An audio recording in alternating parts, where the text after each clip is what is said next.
Okay, before you roll your eyes and think another rich family true crime story, just stay with me for a second, because this one is different. Not louder, not bloodier, just deeply messed up in a way that sneaks up on you. So picture this. A family so powerful in one small part of South Carolina that police hesitate around them. Judges know their last name. Prosecutors grew up with them. For nearly a century, they didn't just practice the law, they were the law. And then one night, on their own property, a mother and her son are executed. Not metaphorically, executed. Shot. Multiple times. At the dog kennels, on a quiet country estate where nothing like this is supposed to happen. And the man who finds them? Yeah. He's not some outsider. He's not a drifter. He's not a suspect you'd pick in the first 5 minutes. He's the husband, the father, a lawyer, a guy whose job, his entire life, was putting other people in prison. And here's the part that made me stop and go, wait, what? This wasn't the beginning of the story. It wasn't even close. Because by the time those shots were fired, there was already a body in the water, another on a lonely road, millions of dollars missing, and a justice system that had been quietly looking the other way for years. That's what this is really about. Not just who pulled the trigger, but how someone can live surrounded by death, money, and power, and still be treated like the rules don't apply. If you're the kind of person who doesn't buy neat explanations, who side-eyes perfect families, and who doesn't trust stories where everything fits too cleanly, you'll want to hear this. And quick favor before we go any further. If you like long-form, no-nonsense true crime that doesn't talk down to you, hit subscribe. I'm not here to rush this. I'm here to tell it properly. All right, let's go back to the beginning, to a name that carried so much weight. It took nearly a century to finally drag it down. So, before we even get to the murders, we have to talk about the name.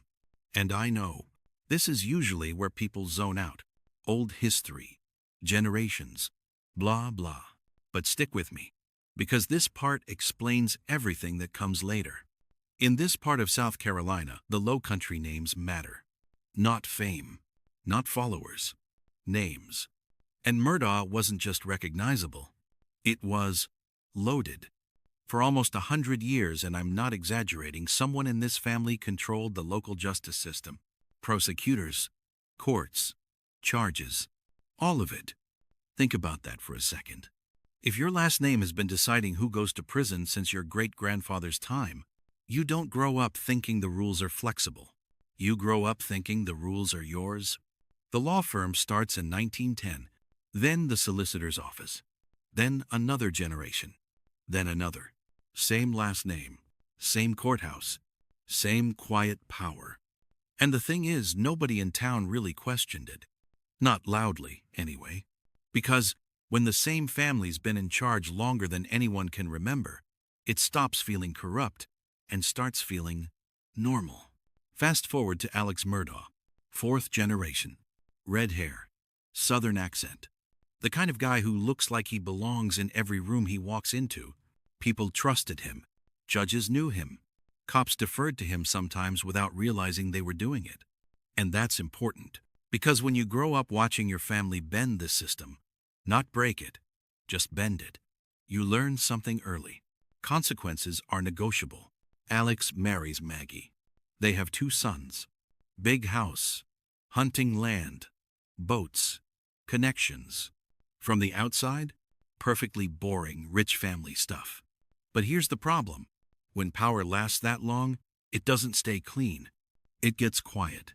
It gets subtle. It gets used. And by the time this story reaches the night of the murders, the Murdaugh name isn't just influence anymore. It's protection. The kind that makes people hesitate. The kind that buys time.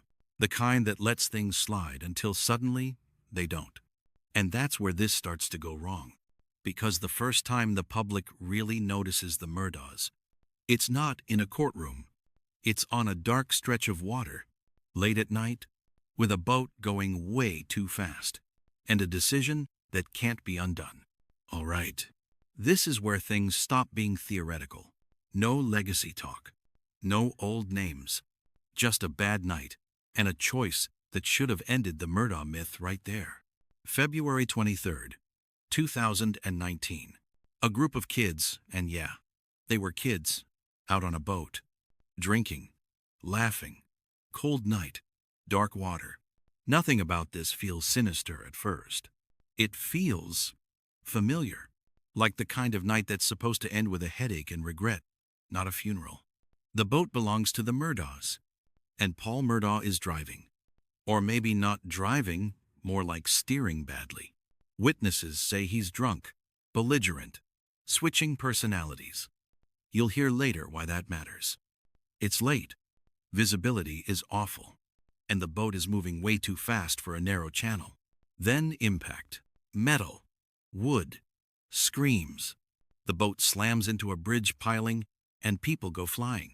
And Mallory Beach, 19 years old, is gone. Just gone. She's thrown into the water and doesn't come back up. Now here's where this stops being a tragic accident and starts feeling off. Police arrive. Chaos everywhere. Injured kids, wet clothes, shock.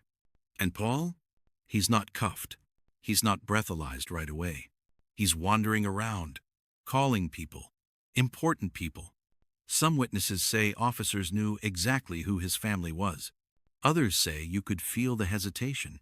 Not malicious, not overt, just careful. And that matters. Because if this were anyone else, anyone without that last name, the night probably ends very differently. Mallory's body isn't found until days later. Her family is grieving, and the community is watching closely now. Because this isn't just about a boat crash anymore. It's about whether the system is actually going to do its job, or whether the Murdaugh name still carries enough weight to make this disappear. For a while, it kind of does. Months go by. No arrest. No real accountability. People start whispering the thing they've whispered for years but never say out loud. Of course, nothing's going to happen. It's them. But pressure builds. Publicly, legally, relentlessly, and eventually, finally, Paul Murdaugh is charged. Not quietly. Not softly. Felony boating under the influence, causing death. Which sounds like justice. But it's not the end. Because that case never makes it to trial. And the reason it doesn't is the reason we're here. Because before Paul can ever face a jury, before that night on the water is ever fully reckoned with, someone pulls a trigger, and the story jumps from negligence to something much darker. So at this point, you might be thinking, okay, tragic boat crash, powerful family, system drags its feet. Sadly, not new. But here's where the story quietly changes shape. Because while everyone's focused on Paul, Alex Murdaugh is falling apart in a way no one's really looking at yet. On paper, he's fine. Successful lawyer, partner at a respected firm. Big cases, big money. In reality, he's bleeding cash. An absurd amount of it. Later, we'll learn Alex is addicted to opioids. Not casually, not quietly. We're talking tens of thousands of dollars a week. And before you say people hide addictions all the time, sure. But this one leaves fingerprints. Because money starts going missing. Not his money. Other people's. Clients who just lost someone. Families waiting on settlements. People who trust him at their lowest point. And somehow, for years, no one notices. Or they notice and don't push. Which tells you something about the bubble he's living in. Meanwhile, Maggie isn't really living at Moselle anymore. She's spending more time at the beach house. Distance. Quiet tension. The kind no one posts about. And Paul? Paul is spiraling. The boat crash case hangs over him. The public hates him. The trial is coming. Everywhere he goes, he's that kid. The one who killed a girl and might get away with it. And Alex is juggling all of it. The addiction. The theft. The lawsuits. The pressure. This is the part people skip past too quickly. Because nothing explodes yet. There's no sirens. No gunshots. Just a guy running out of space. Then, in early 2021, the firm starts asking questions. Real ones. About missing money. About accounts that don't make sense. And here's the thing, once people like this start getting questioned, they don't panic immediately. They stall. They lie. They buy time, which works, until it doesn't. And by June of that year, Alex Murdaugh is standing on ground that's starting to give way. His career? At risk? His reputation? Cracking. His family? Under a microscope. And whether you believe what comes next was planned or desperate or something worse, this is the moment where the story tilts. Because when someone who's never faced real consequences finally feels them coming, they don't always choose the option you expect. And the next time we see Maggie and Paul together, it's at Moselle, on a night that was never supposed to end the way it did. June 7, 2020. And I'm going to slow this down because this part gets rushed a lot, and it shouldn't. Maggie doesn't really want to be at Moselle that night. That matters. She's been staying elsewhere. She feels off about things. She tells people she's uneasy. Still, she comes back. Paul is there too, dealing with the boat case. Dealing with being hated by people who don't even know him. It's a normal evening, as far as anyone can tell. Dinner, phones, dogs, no warning signs, no screaming, no dramatic build-up, and then sometime after 9 o'clock everything stops being normal. Down by the dog kennels. Paul is shot first. A shotgun, close range, devastating. There's no way to soften that. The injuries are brutal. Maggie runs. You can argue about direction, about angles, about timelines, but the simple truth is this. She knows something is wrong, and she tries to get away. She's shot multiple times with a rifle, falls, gets up, and is shot again. That part sits heavy. It should. This isn't random. This isn't quick. This is personal. Alex calls 911 later that night. He says he just found them. Says he'd been visiting his mother. Says he tried to check their pulses. His voice sounds shaken. Maybe it is. And for a while, that's enough. Because who wants to suspect a man who just lost his wife and son? Especially a man everyone knows. A man people trust. A man who spent his life on the other side of crime scenes. But almost immediately, things don't line up. Timelines stretch. Steps don't fit. Details shift just a little. And there's something else. The violence. 2 weapons. Extreme force. No signs of robbery. No signs of strangers. Investigators don't say it out loud at first. But the question is already there. Who would do this? And why here? For a moment, sympathy shields Alex. Funerals are held. The community shows up. The family closes ranks. But behind the scenes, something's happening. Phones are being examined. Data is being pulled. And slowly, quietly, the story Alex tells starts running into facts that don't care who his family is. And the most dangerous thing for someone like Alex Murdaugh isn't suspicion. It's evidence. After the funerals, there's this pause. You know the one, when everyone's still being polite, still careful with their words. No one wants to say the wrong thing, especially not about him. Alex goes back to being Alex, or at least the version people recognize. Grieving husband, devastated father, the man everyone checks on. And for a bit, it works. But behind that, the ground keeps moving. Investigators start doing what they didn't rush to do before. Looking closer, not assuming, checking times, phones, steps, and Alex's timeline stretches. Not dramatically, just enough to feel off. He says he wasn't at the kennels, says he was somewhere else, says he came back and found them like that. But data doesn't care how convincing someone sounds. Phones record movement, cars log activity, and silence starts to matter just as much as speech. There's also the scene itself. 2 weapons, a level of violence that doesn't fit a stranger. No forced entry. No clear escape route. This doesn't look like something that wandered in from the outside. Then something else happens. Alex's law firm starts asking real questions. Not the polite kind. The kind that come with spreadsheets and missing numbers. Money is gone. A lot of it. And suddenly, two worlds collide. The murder investigation and the financial one.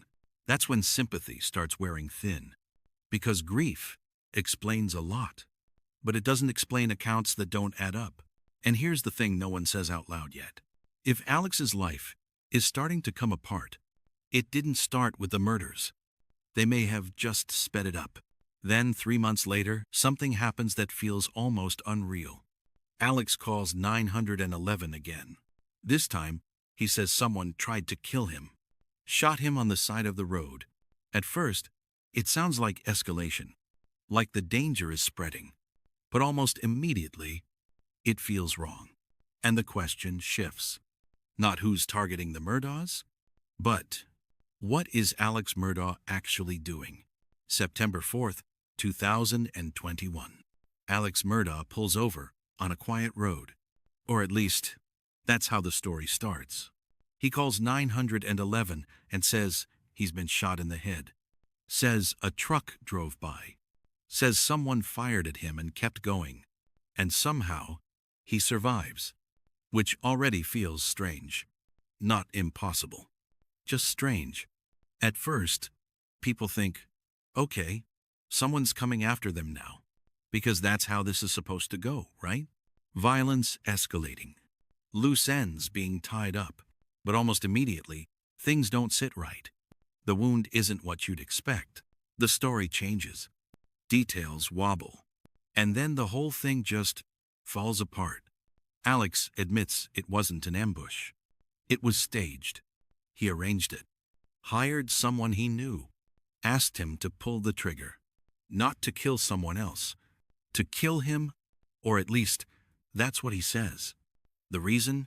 Insurance money. For Buster. His surviving son. And if that made you stop for a second, yeah, same. Because now, we're not talking about desperation in the abstract. We're talking about a man so deep in lies that faking his own murder feels like a reasonable option. After that, everything moves fast. Alex is fired from his law firm, not quietly. Publicly, he enters rehab. Admits to addiction. Admits to stealing millions. From clients, from friends, from people who trusted him. And once that door opens, nothing stays hidden. Old cases resurface. Deaths people accepted years ago start getting looked at again. A housekeeper who fell. A young man found dead on a road.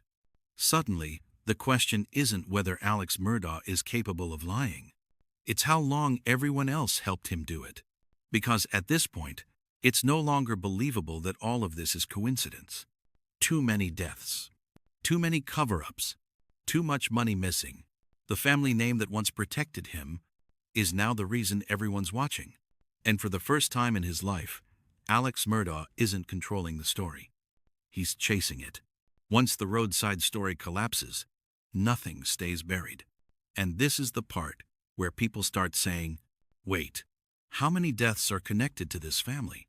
Because when investigators go back, they don't just reopen files. They reopen doubts.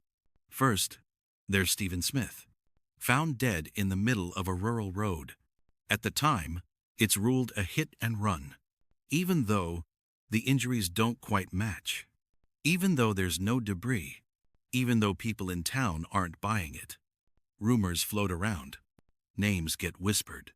Nothing sticks. Until now. Then there's Gloria Satterfield, the Murdaugh's housekeeper. Worked for them for years. Trusted. Familiar. She falls at the Moselle house in 2018. Hits her head. Dies weeks later. Alex tells her sons it was an accident. Helps them file a claim. Says he'll take care of it. And then steals the settlement money meant for them. Millions. That part lands hard. Because this isn't a moment of panic. It's calculated. Paperwork. Signatures. Accounts. And suddenly, the image of a grieving family man doesn't hold. It fractures. At this point, people stop asking what happened that night and start asking, who has this family hurt before? And maybe worse, who never got justice because the name on the mailbox scared people off. This is when the story stops being about one man. It becomes about a system. Cops who didn't push, lawyers who didn't question. A town that learned not to, because when power lasts long enough, it stops announcing itself. It just exists. And now, with Alex exposed, that power is gone. Which means something else happens. People talk. Files get reopened. Statements get reread. And every old death starts casting a longer shadow over the new ones. By the time Alex is formally charged with murdering Maggie and Paul, the courtroom isn't just holding one case.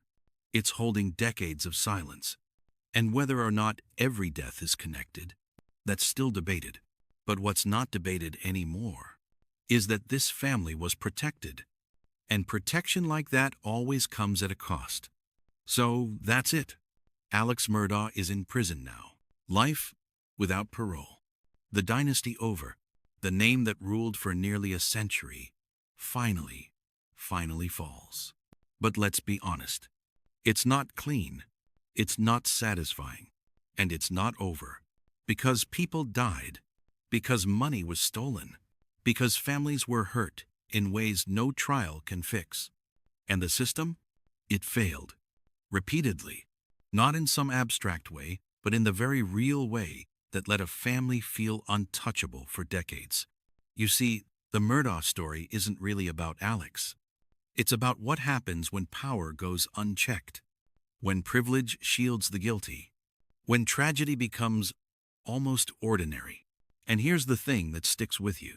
Even when justice finally comes, it can't undo the past. It can't bring back Mallory Beach. It can't heal the grief of Maggie or Paul. It can't fix all the lives the family's secrets touched. All it does is show us how fragile the line between law and corruption can be. So, if you've stayed this far, you get it. You get why people whisper the name Murdaugh in the Lowcountry. You get why trust takes a lifetime to earn and a night to destroy. And maybe, just maybe, it makes you question the stories we're told about power, loyalty, and justice. Because sometimes the truth isn't clean. Sometimes it's messy. And sometimes, the people who look like they're untouchable aren't. If you want to see more stories like this, the messy ones, the ones that make you question everything, hit subscribe. Because trust me, there are more stories coming. And some of them are worse than this.